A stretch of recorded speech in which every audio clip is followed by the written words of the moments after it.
tal, amigos de Televicentro? Grato placer reencontrarnos en el camino de la información en nuestro programa que se extiende hasta las 9:30 de la mañana. Alison Corral, buen día. Dianita, rodó las vacaciones, placer verte. Robert, Dianita, muy buenos días, bienvenida nuevamente al Comercio TV. Nosotros siempre dispuestos a llevar todas las noticias del ámbito nacional y también internacional hasta sus hogares. Espero que hayan descansado, que estén con toda la buena energía. Hay mucho para contar, mucho para hablar. Y claro, lo primero que hay que hacer es tomarnos un buen desayuno. Un buen cafecito, claro, para renovar esas energías. Un tecito, café en leche, chocolate, o lo que sea, pero lo que sea para que renueve sus energías y empiece bien el día. Día que está frío, 7 grados centígrados temperatura en la ciudad de Quito, que promete tener un día totalmente azul. Vio la luna, lunera, cascabelera. Lindísima, estaba grandota la luna, hermosa, ¿no? Linda, linda, linda. Por eso esos son los paisajes que nos regala nuestro país, que nos regala nuestro planeta. Así que por eso hay que ponerle buena energía, salir con todas las ganas, con una buena sonrisa y disfrutar. Viviendo un día a la vez, así que amigos queridos, bienvenidos acá, el camino de la información se inicia. Vamos a empezar entonces contándoles que el volcamiento de una camioneta en la vía Otón-Cayambe dejó 2 personas fallecidas y una herida. El vehículo fue encontrado a más de 160 metros de profundidad. Lo último, dale. Ya está. Dale.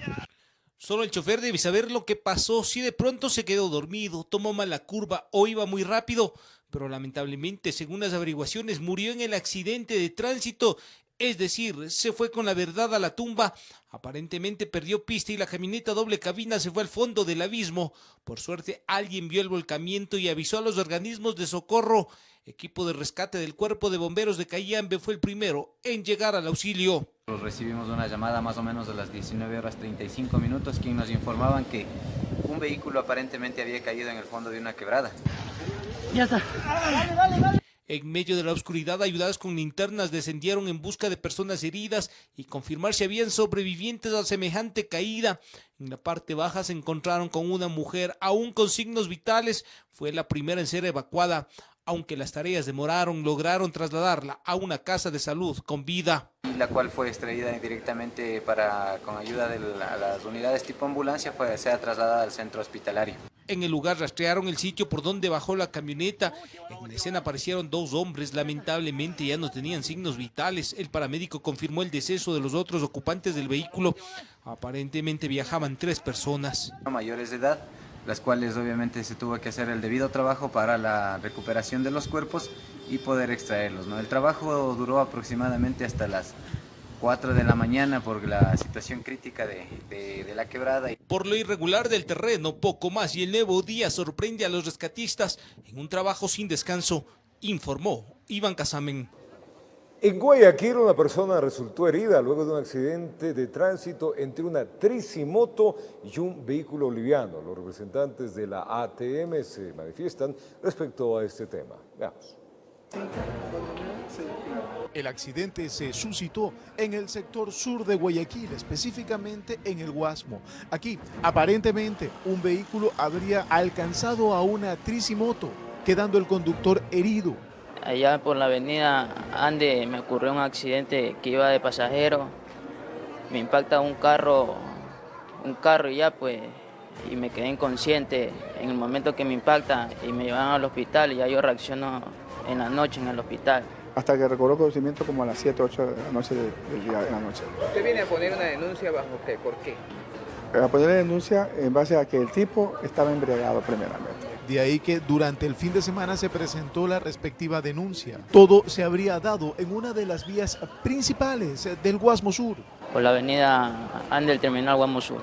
Entonces fue un accidente de tránsito. Claro, un accidente de tránsito que iba a Pluto, hermano. ¿Lo cogieron preso, sabes? Claro, lo cogieron preso, pero lo soltaron el mismo día más o menos.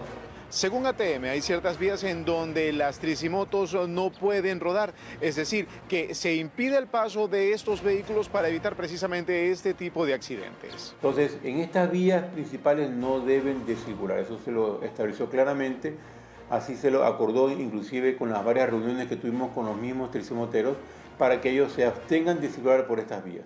Ahora que buscan determinar qué fue lo que pasó exactamente. Sin embargo, ATM recalca la importancia de utilizar vías alternas y ya establecidas como las tricimotos. Con ellos tenemos un proceso de regularización de ya tiene 2 años. se les ha explicado todo lo que ellos tienen que hacer, lo que no deben de hacer, en especial respetar las normas de tránsito. Y que esperan que hechos como este no se vuelvan a repetir, informó Julio César Saona. Y un accidente de tránsito y la neutralización de unos sospechosos fue grabado por las cámaras de seguridad Ojos de Águila en la ciudad de Guayaquil.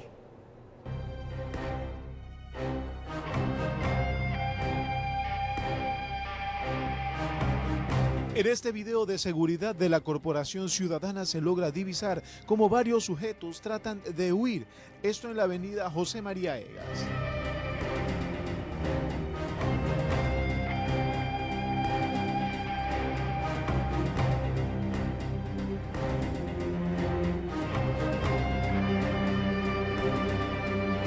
De pronto son interceptados por varios vehículos y en cuestión de segundos gran cantidad de personas así como de elementos de seguridad llegan al punto para aprender a los sujetos.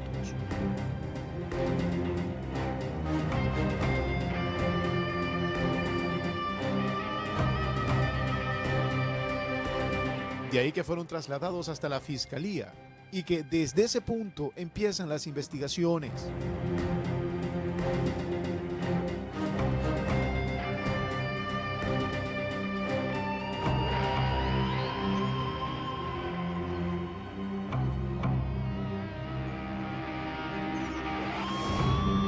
Por otra parte, en la avenida del Bombero, cercano a una de las gasolineras del sector, vemos cómo un motociclista pierde pista y se impacta contra un cartel.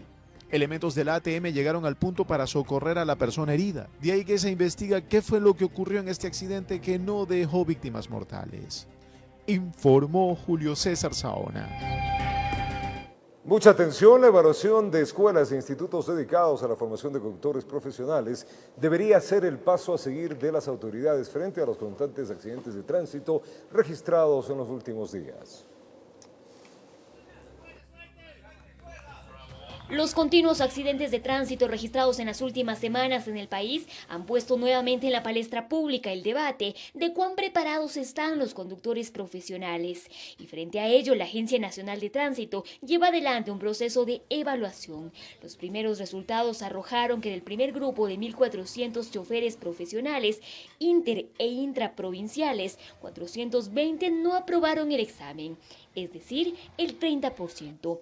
Resultados que obedecerían a una sola razón, explica Joan Mora, director de un instituto especializado en educación del transporte. El problema de los accidentes de tránsito radica su raíz en la educación. Educación que carecería de calidad, asegura, y con ello concuerda el experto en seguridad vial Guillermo Abad, para quien el examen de 120 preguntas que se aplicó a los conductores eran de conocimientos básicos y generales, por lo cual este número de reprobados dice algo. Cualquier conductor profesional debería conocer todos los conceptos que se manejan dentro de una conducción profesional.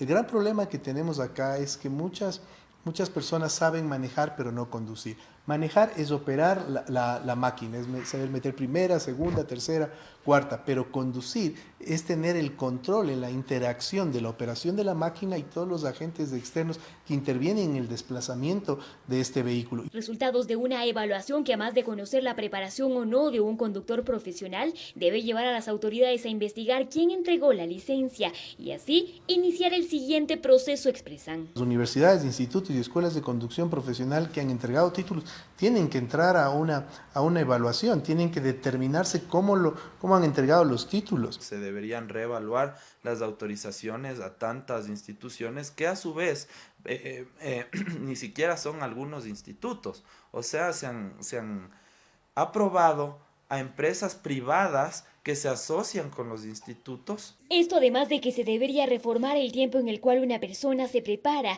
para obtener una licencia profesional. Que obviamente van en contra de toda lógica pedagógica e inclusive van en contra de la ley, porque la ley establece que el conductor profesional debe tener una formación integral y una capacitación técnica, y con estos niveles de tiempo no se puede conseguir aquello. En Quito informó Adriana Rojas. Y en Loja se inició con el proceso de evaluación a los conductores de las cooperativas de transporte como parte del programa de seguridad vial establecido por el Ministerio de Transporte y Obras Públicas y la Agencia Nacional de Tránsito. En esta provincia se evaluaron alrededor de 640 conductores. La Agencia Nacional de Tránsito es la encargada de realizar las evaluaciones a los choferes profesionales de diferentes cooperativas. Las instalaciones de la Universidad Técnica Particular de Loja fue el sitio en donde asistieron a dar estas pruebas. En este proceso de evaluación se encuentran 16 cooperativas, 12 intra y 4 interprovinciales. Han tenido conductores con excelentes calificaciones, 4 conductores de diferentes operadoras que han obtenido una calificación de 100 sobre 100 puntos. Con un puntaje de mínimo 70 puntos tendrán que sacar, caso contrario se les retirará la licencia profesional.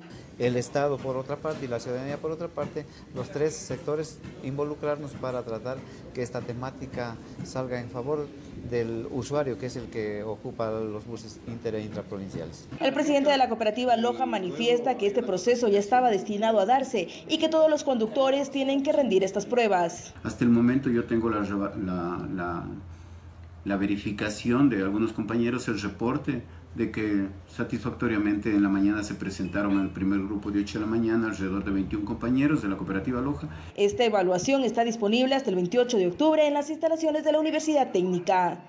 En Loja informó Marcela Constante Brito. Vamos a contarles ahora que marihuana tipo creepy, que presuntamente tenía destino la zona de frontera de Ecuador, fue decomisada por la policía colombiana. 419 kilos de esta droga viajaban ocultos en un camión de estacas. Comienza a grabar, socio, comienza a grabar.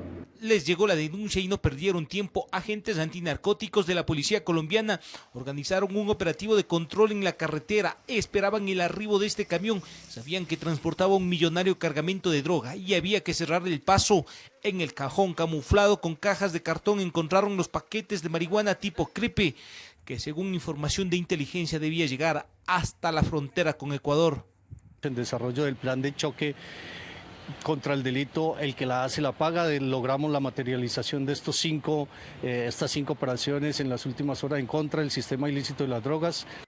Una vez más quedó demostrado que las organizaciones narcotraficantes no paran el ilícito negocio, movilizaban utilizando formas ingeniosas para despistar los controles, pero la denuncia jugó un papel fundamental para evitar que la droga proveniente del Valle de Cauca cruce la frontera y posiblemente pase por Ecuador o en ocasiones se quede en nuestro país. Se está produciendo esta marihuana que está siendo enviada hacia Sudamérica, Centroamérica y el Caribe. Narcobuses, narcocamiones, en el doble fondo de cajones, en el tanque de gasolina, en caletas construidas en las puertas, todo vale para las organizaciones dedicadas al tráfico de drogas que buscan sacar su producción a toda hora y todos los días. Logramos la inmovilización de un vehículo, camión con un remolque en su parte trasera, en donde se trasladaba la marihuana y la captura de la persona que conducía el vehículo.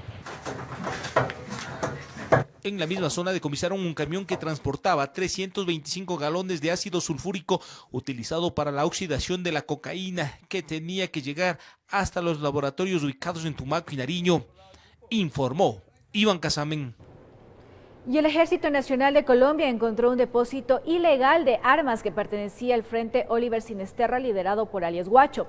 Entre el material incautado están 12 fusiles, 3 lanzagranadas, un mortero, 22 granadas y más de 1.500 cartuchos. El cargamento fue encontrado en el sector Lagunas de Chimbuza, en el departamento de Nariño, al sur de Colombia. Según las autoridades, la zona era parte de las trincheras utilizadas por el grupo criminal, cuyos miembros la abandonaron luego del operativo realizado el pasado 15 de septiembre, donde aparentemente Guacho resultó herido.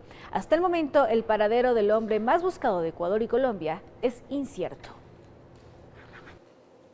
Preste atención a lo que le vamos a contar. 1 de cada 5 estudiantes de escala nacional han sufrido algún tipo de acoso escolar. Esto según un estudio realizado por la UNICEF y el Ministerio de Educación. La agresión que sufren los alumnos ocasiona dificultad de aprendizaje, falta de autoestima e incluso intentos por terminar su vida. Le contamos.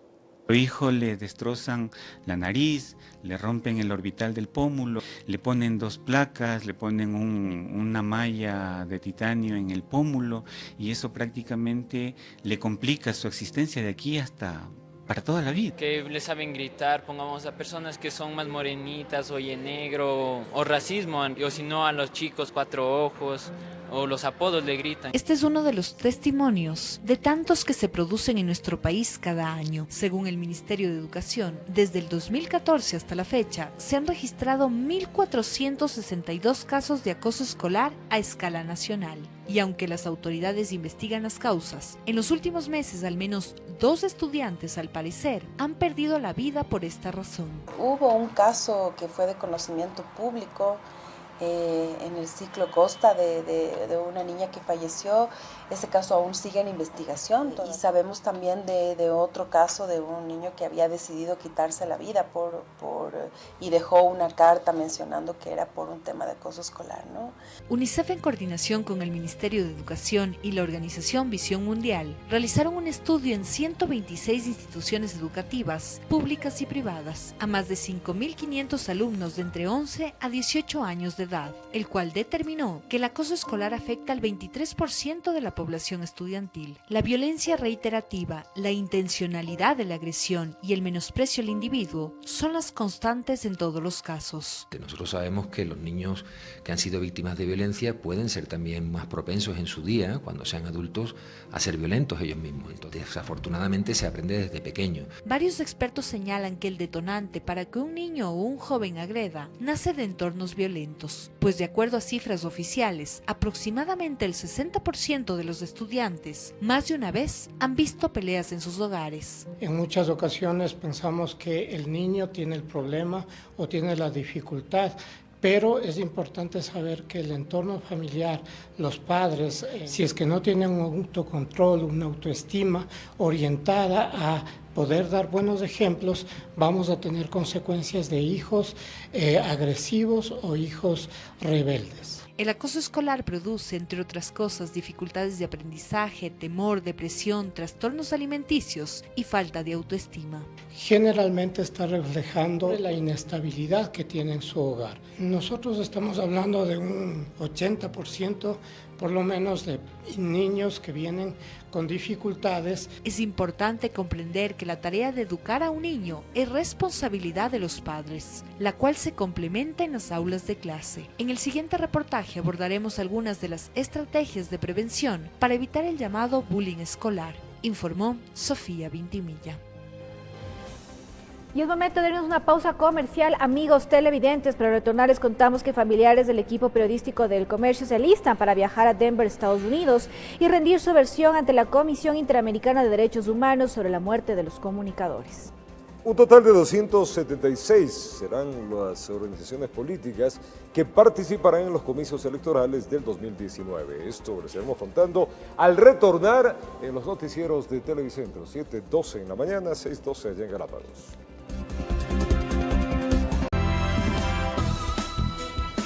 Gracias por seguir en nuestra sintonía. Les contamos que familiares del equipo periodístico de Diario El Comercio se alistan para viajar a Denver, Estados Unidos, para rendir su versión ante la Comisión Interamericana de Derechos Humanos sobre la muerte de los comunicadores. Esto mientras César Navas amplía su versión supuestamente de forma iracunda, según denunciaron allegados de las víctimas. Este 26 de septiembre se cumplen 6 meses del secuestro y posterior asesinato del equipo periodístico del Comercio integrado por Javier Ortega, Paul Rivas y Efraín Segarra, quienes perdieron la vida en la frontera entre Ecuador y Colombia, en manos del grupo disidente de las Fuerzas Armadas Revolucionarias de Colombia, FARC, Oliver Sinisterra, liderado por alias Guacho. A medio año de ocurrido el hecho, los familiares de las víctimas muestran su malestar por el desarrollo de las investigaciones. Están lentas realmente en el lado ecuatoriano. La Fiscalía no ha dado paso a muchos trámites que hemos pedido nosotros como familiares. En medio de todo esto, este lunes acudió a la Fiscalía General del Estado el exministro del Interior, César Navas, para ampliar su versión, comparecencia que fue rechazada por Yadira Aguagallo, exnovia del fotógrafo. Frente a las preguntas de la defensa, preguntas legítimas que solamente tratan de corroborar o de ser anclaje para la hipótesis que se está levantando, lo que obtenemos del exministro César Navas son gritos, golpes contra la mesa y exasperaciones. Desde Navas, ratificando el accionar del régimen. Siempre hubo la voluntad del gobierno nacional, de todo el Estado, en que los 3 trabajadores de Diario El Comercio sean rescatados con vida y puedan venir a nuestro país con vida. Nunca hubo la voluntad real de este grupo de delincuentes de hacer una negociación. Secuestro y posterior asesinato que fue puesto en conocimiento de la Comisión Interamericana de Derechos Humanos, CIDH. Y la próxima semana nosotros ya estamos en Denver, en las audiencias de CIDH, donde esperamos que se emita ya un informe preliminar, por lo menos, de las investigaciones y de los seguimientos que se ha hecho en el lado ecuatoriano y en el lado colombiano. También está previsto que esta semana en Colombia se reúne el equipo de seguimiento especial para constatar el alcance de las investigaciones de la Fiscalía colombiana. El hecho de que muera o lo hayan asesinado o haya fallecido Guacho, para el caso es irrelevante, porque la información que él puede tener es mucho más importante, es más importante vivo que muerto. Para los gobiernos tal vez sea importante muerto, para los familiares nunca fue un objetivo. Informó Héctor Romero. Familiares de la pareja secuestrada y asesinada en la frontera con Colombia por la disidencia de las Fuerzas Armadas Revolucionarias de Colombia están a la espera de que la Comisión Interamericana de Derechos Humanos admita a trámite la denuncia para que el hecho pueda ser investigado en el exterior. Fue la primera versión entregada por el ex ministro del Interior César Navas por el secuestro y asesinato de Katy Velasco y Oscar Villasís, ocurrido el pasado 17 de abril en la frontera entre Ecuador y Colombia, sector de San Lorenzo, cuya autoría le correspondería al grupo disidente de las Fuerzas Armadas Revolucionarias de Colombia, FARC, Oliver Sinisterra, liderado por alias Guacho. Esta sería la tercera ocasión que Navas habría sido convocado. ¿Por qué no había podido venir anteriormente? Porque no me habían convocado. Si no me mandan la tercera. No, no hay una comunicación formal que me haya llegado. Leonardo Tipán está al frente de la defensa de los familiares de la pareja. Para ellos existe un solo responsable. El Estado ecuatoriano es responsabilidad, tiene responsabilidad. La Constitución de la República del Ecuador es muy clara, establece que el Estado es responsable de garantizar el derecho a la vida por todos los ecuatorianos y se garantizará este derecho. Y por lo tanto no hubo ningún tipo tampoco de garantías por parte de la Presidencia de la República del Ecuador, ni tampoco por parte de sus ministros. La semana pasada estuvo en Estados Unidos para exhortar la participación de la Comisión Interamericana de Derechos Humanos, CIDH. El trámite es directamente que revisen, se dé la admisibilidad de la denuncia y con ello continuar justamente con lo que es las investigaciones internacionales. Esto es, si hubo la vulneración de derechos, si hubo la atención debida del caso por parte del Estado ecuatoriano, si hubo la atención prioritaria a los familiares cuando ellos requerían trasladarse a Colombia. Hecho de sangre en manos de disidentes de las FARC, cuyos familiares de las víctimas están a la espera de respuestas de las autoridades. Informó Héctor Romero. En otro tema, el Consejo de la Judicatura solicitó una aclaración al Consejo de Participación Transitorio tras la decisión de suspender las potestades del organismo. El presidente Marcelo Merlo anuncia que el Consejo entregará el informe técnico para la evaluación de la Corte Nacional de Justicia. Tras la decisión del Consejo de Participación Transitorio que dejó en suspenso las potestades que mantenía el Consejo de la Judicatura para sancionar y evaluar a los jueces, el presidente del organismo, Marcelo Merlo, anuncia que han solicitado de manera urgente una aclaración a esta decisión. Y hemos pedido al doctor Trujillo que nos aclare si la intención fue estrictamente referirse a que se suspenda la evaluación a la Corte Nacional, o tan amplia como acabo de leer, que implica otra serie de atribuciones que tiene el Consejo de la Judicatura. Dice que dejar en suspenso la potestad de evaluar a los jueces pone en riesgo las múltiples investigaciones que lleva adelante el Consejo, por lo que piden que el transitorio aclare esta situación y se responsabilice si estos casos quedan impunes. Hemos enviado al doctor Trujillo una lista de lo que está pendiente para sancionar, porque las apelaciones ante el Consejo tienen un plazo, y vencido ese plazo, pues, se van a frotar las manos los presuntos sancionados, porque dirán, vamos a quedar en la impunidad. Además, Marcelo Merlo adelanta que el Consejo de la Judicatura aprobará en sesión de este martes el reglamento para la evaluación de los jueces de la Corte Nacional de Justicia y que este será entregado de manera formal al Consejo de Participación Transitorio. Le diremos pues al Consejo de Participación Transitoria, aquí está el plan para evaluación. No es que no se ha hecho nada, está ya listo. Hay preocupación en torno a cómo se manejará la situación al interior de la Judicatura, pues sin potestades se ven atados de manos y pies, con la posibilidad de que muchos casos de denuncias contra jueces y operadores de justicia queden en el limbo. Informó Javier Gallo. Analistas jurídicos concuerdan en afirmar que el Consejo de Participación debería nombrar un nuevo Consejo de la Judicatura transitorio para así corregir los errores que se han presentado dentro de la institución y volver a enrumbar el proceso de evaluación y selección de autoridades. Tras las múltiples divergencias al interior del Consejo de la Judicatura, que desembocaron en la suspensión de sus potestades, para los analistas jurídicos Rafael Ollarte e Ismael Quintana, la salida es que el Consejo de Participación Ciudadana nombre un nuevo Consejo de la Judicatura de forma inmediata. Y yo creo que el Consejo de Participación Ciudadana transitorio no creo que vea mermado ni su poder ni su prestigio, pero sí ha entendido algo, creo yo. Hay que sacar experiencia valiosa de esto, de que no se puede nombrar así nomás. Vista la notoria falta de coordinación, por decirlo menos una falta de coordinación interna entre los vocales del Consejo de la Judicatura Transitorio, cesarlos, separarlos del cargo y luego nombrar un Consejo de la Judicatura, un segundo Consejo de la Judicatura Transitorio. Es que la Judicatura lamentablemente se ha desacreditado con sus actuaciones, aseguran, por lo que dicen que el transitorio está a tiempo para corregir ese rumbo. Y el Consejo de Participación Ciudadana yo creo que sigue contando con la suficiente legitimidad democrática que le dio en las urnas el pueblo ecuatoriano el 4 de febrero, de corregir este desbarajuste institucional.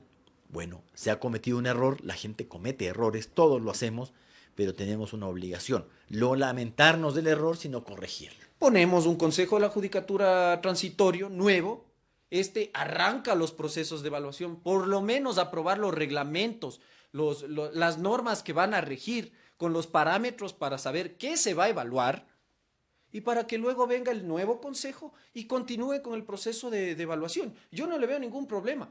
Y esta propuesta nace además porque aún el Consejo de Participación no elige a un fiscal, a un defensor público definitivo y la Corte no ha sido evaluada. Y son 3 de los organismos que deberán remitir ternas para la elección del Consejo de la Judicatura definitivo. Lo que sería saludable es que el Consejo de la Judicatura definitivo provenga primero de entes estables.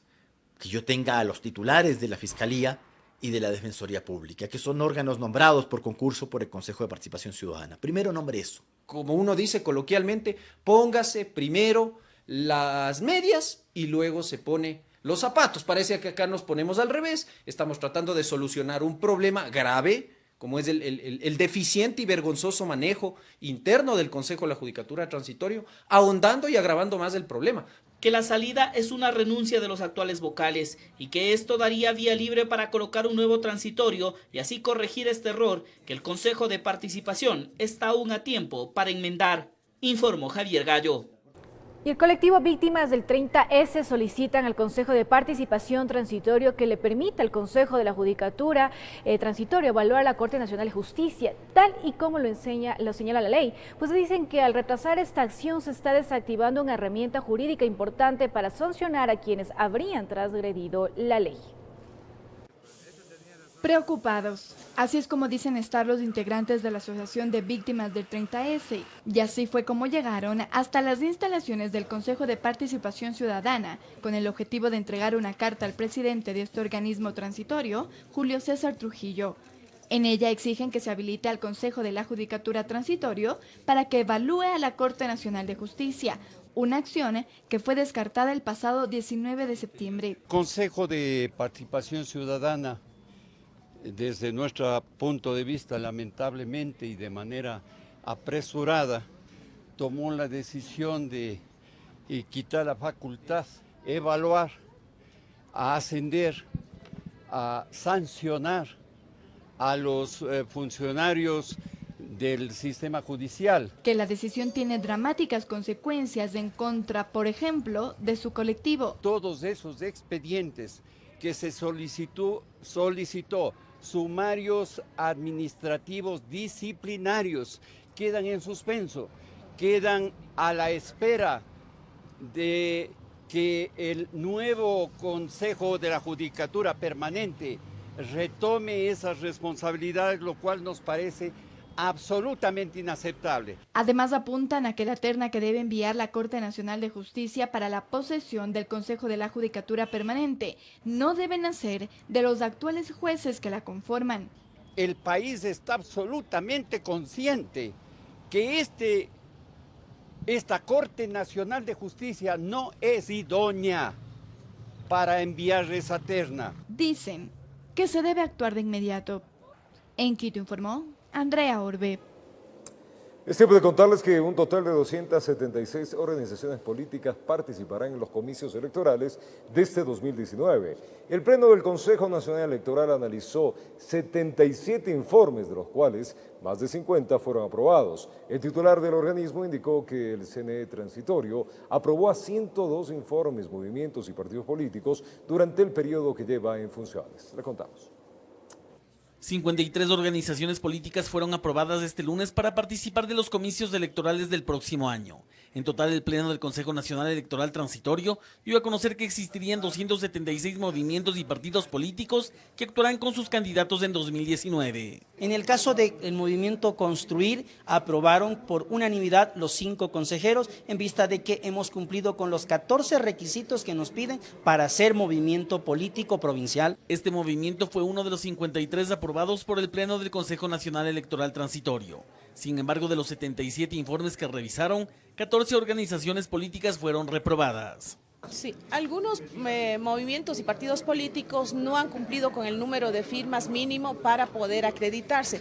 Otros no han presentado de acuerdo a los requisitos, como por ejemplo sus reglamentos, su constitución de la directiva, no hay paridad de género. A pesar que estas organizaciones políticas no podrán participar en las próximas elecciones, todavía pueden calificar su personería jurídica, es decir, entrar a un proceso de subsanación de requisitos. Tienen un año más para poder presentar los requisitos que necesitan para poder acreditarse como movimientos y partidos políticos, los cuales le da la posibilidad de participar en las siguientes elecciones. Durante este periodo, el Pleno del Consejo Nacional Electoral Transitorio aprobó 102 informes de organizaciones políticas. Ha sido un trabajo maratónico, respetando los procedimientos legales y técnicos para que tengan la posibilidad de participar en las próximas elecciones. Una vez que culminó el plazo para las organizaciones políticas que buscan participar en las elecciones de marzo de 2019, se espera que el próximo 21 de noviembre se oficialice la convocatoria para los comicios y posteriormente los partidos y movimientos políticos presenten su lista de candidatos. Informó Javier Rosero. La Defensoría Pública pidió disculpas a varios colectivos sociales por los atropellos que sufrieron durante el gobierno pasado.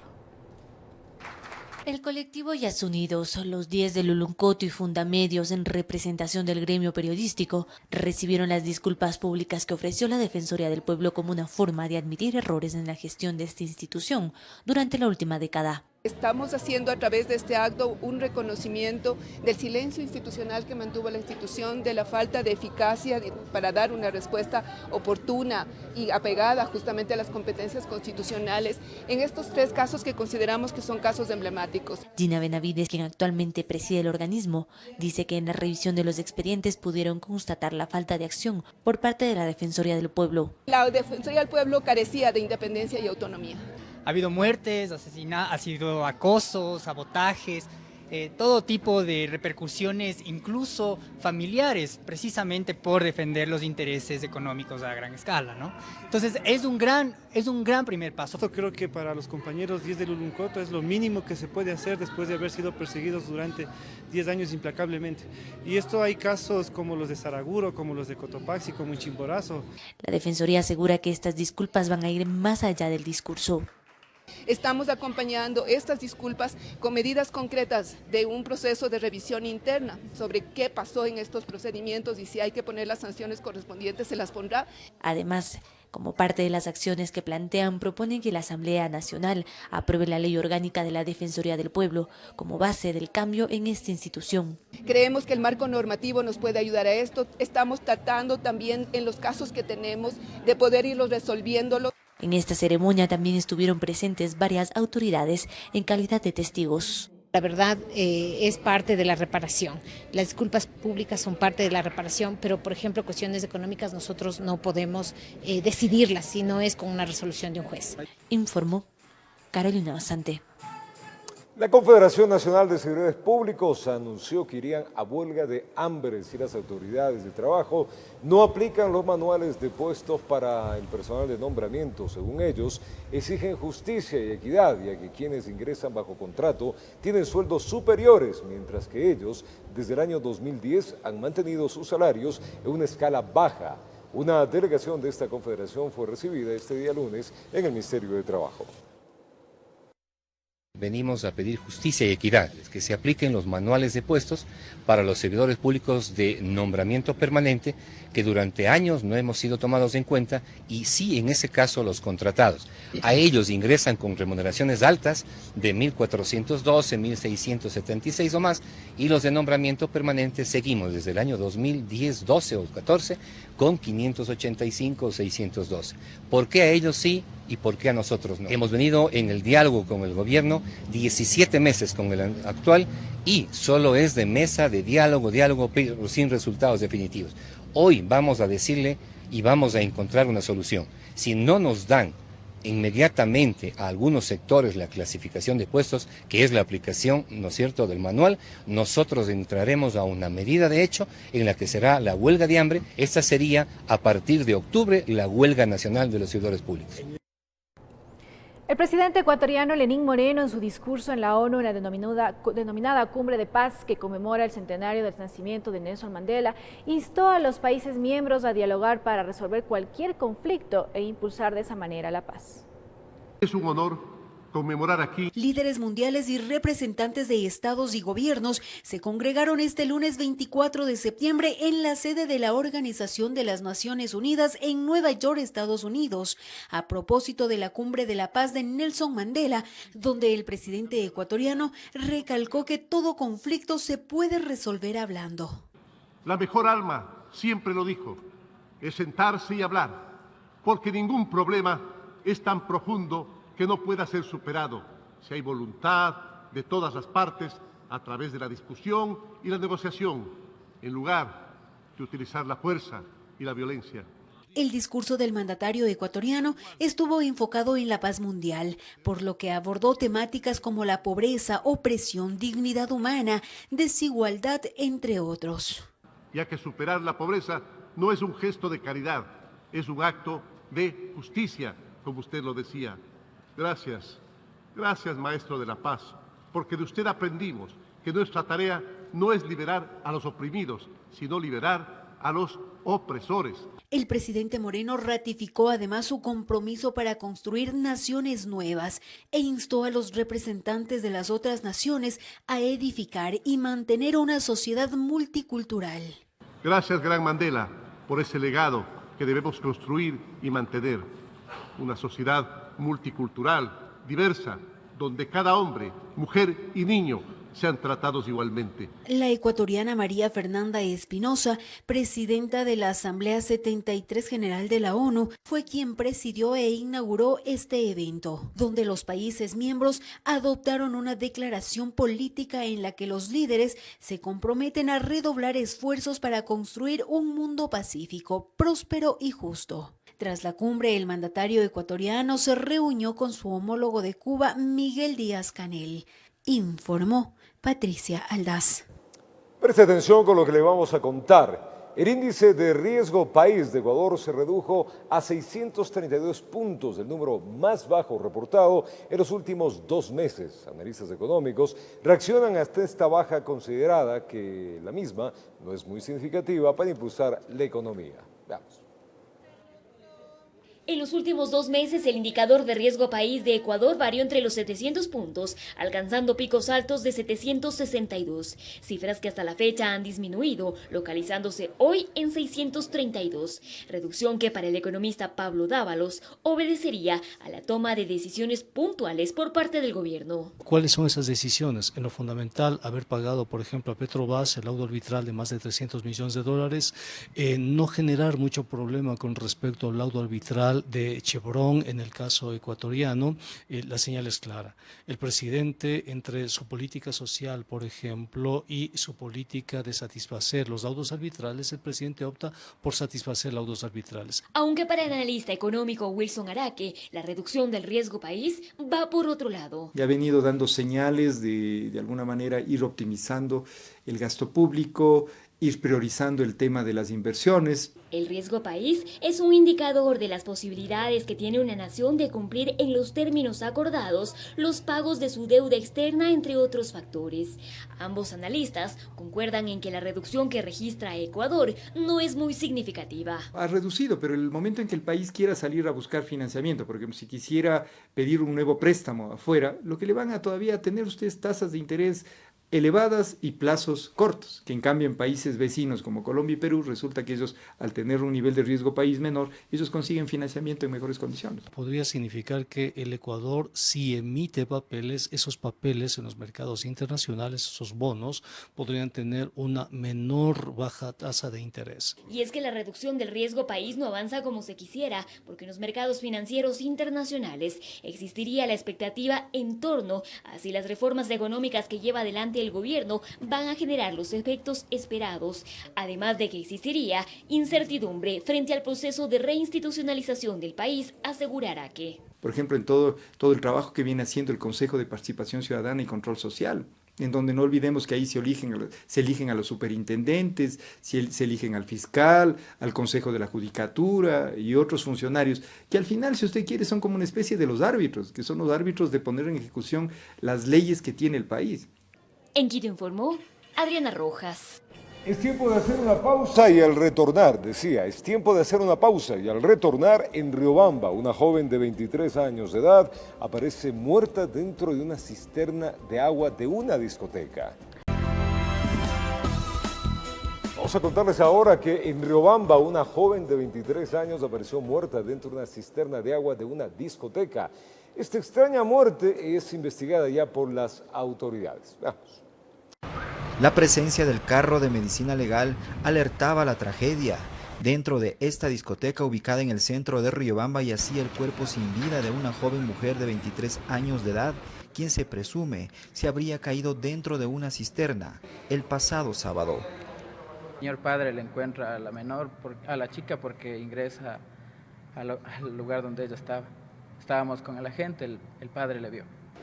La desafortunada oriunda de Quito llegó con su novio a la discoteca, donde tuvieron una presentación. Él era parte del elenco musical. Según imágenes de las cámaras de vigilancia, la joven se quedó encerrada en la discoteca sin que nadie se haya dado cuenta. Hijo, no le dejaron entrar a verle a la chica. Él la buscó, pero... Él la buscó y según me dice mi hijo que el guardia no lo dejó entrar a sacarle a la chica. Aparentemente existe una desesperación por parte de ella y sale a buscar una salida, la misma que ingresa y aparentemente ingresa y se cae en la cisterna de dicho establecimiento. La extraña muerte es investigada por personal de la DINASED, Criminalística y Fiscalía. Luego de la necropsia se conocerá las verdaderas causas del fallecimiento, aunque se presume que se habría ahogado. Pues aparentemente sería por un ahogamiento, pero estamos por verificar. Ahorita nos encontramos aquí, ustedes ven en la morgue, se le va a practicar la autopsia. Cuentan que luego de meses de relación estuvieron a punto de contraer nupcias, pero la muerte los separó antes de tiempo. Tenía ya como unos meses. Estaban a punto de casarse y pasó eso. En medio del intenso dolor de sus deudos, el cuerpo fue trasladado hasta la morgue del cementerio municipal. Demandan mayor seguridad en los centros de diversión. Haber revisado bien, o sea, controlar todo eso, no sé, el señor guardia si entró a todos los lugares a ver. En Chimborazo informó Darwin Altamirano. 2 fallecidos y un herido es el resultado de un ataque perpetrado en el cantón Santa Lucía, en la provincia del Guayas. Las víctimas son primos. Los 3 iban a bordo de una motocicleta luego de participar de un torneo de fútbol. El crimen habría ocurrido cerca de la medianoche del domingo. Los 3 primos viajaban a bordo de una motocicleta. Regresaban desde el recinto La Ceiba, luego de participar en un torneo de fútbol. De pronto, su trayecto fue interrumpido por 4 personas desconocidas.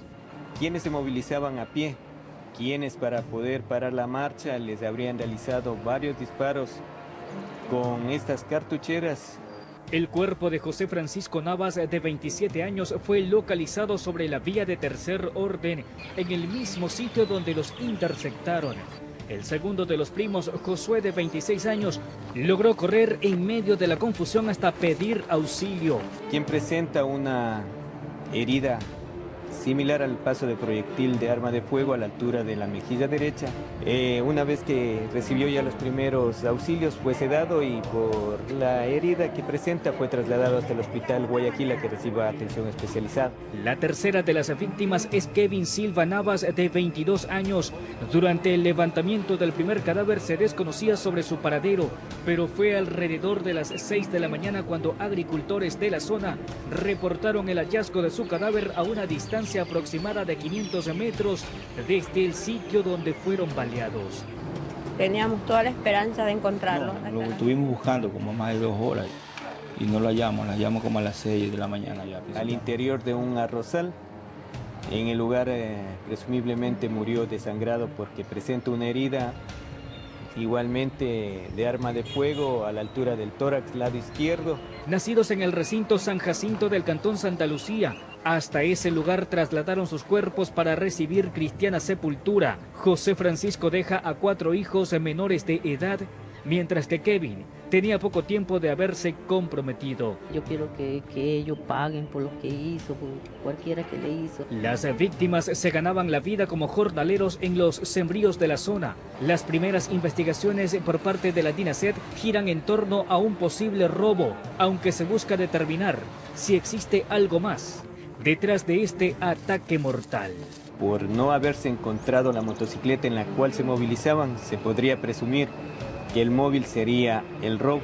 Es que posiblemente le robaron porque la moto no aparece, no le aparecen los papeles tampoco, no le aparece el teléfono. Entonces nada de eso le robaron fue. Él nunca me confesó nada, siempre me decía que tenía problemas, pero nunca llegó al caso de decirme que estaban amenazados de nadie. Informó José Morales. Vamos de vuelta a nuestro país. El Ministerio de Educación presentó la campaña preventiva del embarazo en niñas y adolescentes. El objetivo es disminuir los índices de maternidad precoz y deserción escolar. La iniciativa será apoyada por el MIES y también por el Ministerio de Salud. Le contamos.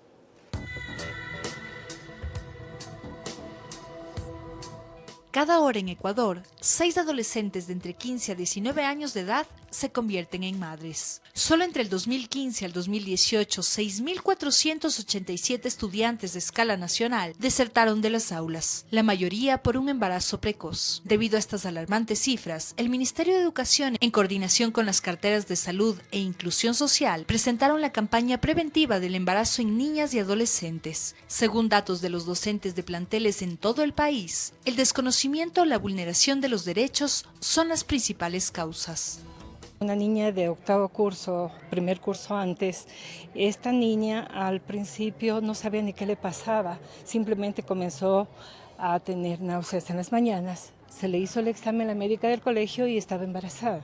Claro, primero pensamos en alguien de la familia, pero comenzamos a hacer las averiguaciones y era alguna persona que le estuvo, un familiar que llegaba de vez en cuando. La niña no sabía, tuvo que ser madre muy tempranamente. El embarazo precoz es la segunda causa de muerte en nuestro país.